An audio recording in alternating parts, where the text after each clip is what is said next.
വെണ്ടക്ക ഇഷ്ടമില്ലാത്തവർക്ക് പോലും ഇത് ഇഷ്ടമാവും. ഫ്രണ്ട്സ്, എല്ലാവർക്കും വിനീസ് വേൾഡിലേക്ക് സ്വാഗതം. ഈ ചാനൽ സബ്സ്ക്രൈബ് ചെയ്യാത്തവർക്കൊന്ന് സബ്സ്ക്രൈബ് ചെയ്ത് ബെൽ ബട്ടണും കൂടി ഒന്ന് എനാബിൾ ചെയ്യണം.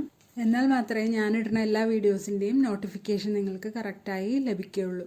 നമ്മളിന്നിവിടെ ഉണ്ടാക്കുന്നത് വെണ്ടക്ക ഉള്ളി മെഴുക്ക് പുരട്ടിയാണ്.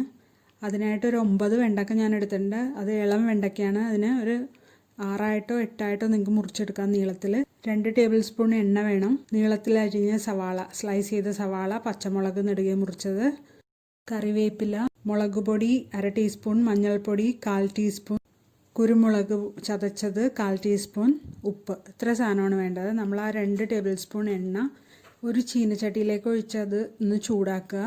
അതിലേക്ക് ഒരു സ്ലൈസ് ചെയ്ത സവാളയാണ് ഇട്ട് കൊടുക്കുന്നത്. പെട്ടെന്ന് വഴണ്ട് കിട്ടാൻ ഉപ്പിട്ട് കൊടുക്കുക. അത് ഒന്നായി കഴിയുമ്പോൾ, ചെറുതായിട്ട് വഴന്ന് വരുമ്പോൾ അതിലേക്ക് സ്ലൈസ് ചെയ്ത് വെച്ചേക്കണ വെണ്ടക്ക കൂടി ഇട്ട് കൊടുക്കുകയാണ്.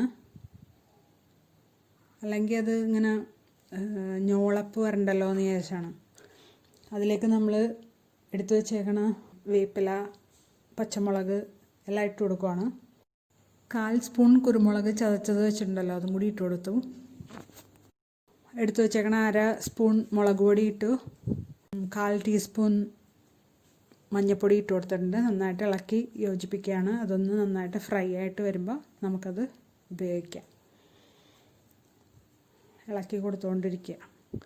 ഇതിന് വഴുവഴുപ്പൊന്നും ഉണ്ടാവില്ല. സാധാരണ വെണ്ടക്ക കഴിക്കാത്തവർക്കും ഇത് കഴിക്കാം. ഇതിപ്പോൾ എല്ലാവരും ട്രൈ ചെയ്ത് നോക്കണം. ഇഷ്ടമാവുകയാണെങ്കിൽ ഫീഡ്ബാക്ക് തരണം. ലൈക്ക് ചെയ്യണം, കമൻറ്റ് ചെയ്യണം, ഷെയർ ചെയ്യണം. സബ്സ്ക്രൈബ് ചെയ്യാൻ മറക്കല്ലേ. ബെൽ ബട്ടണും കൂടി എനേബിൾ ചെയ്യണം. Thanks for watching.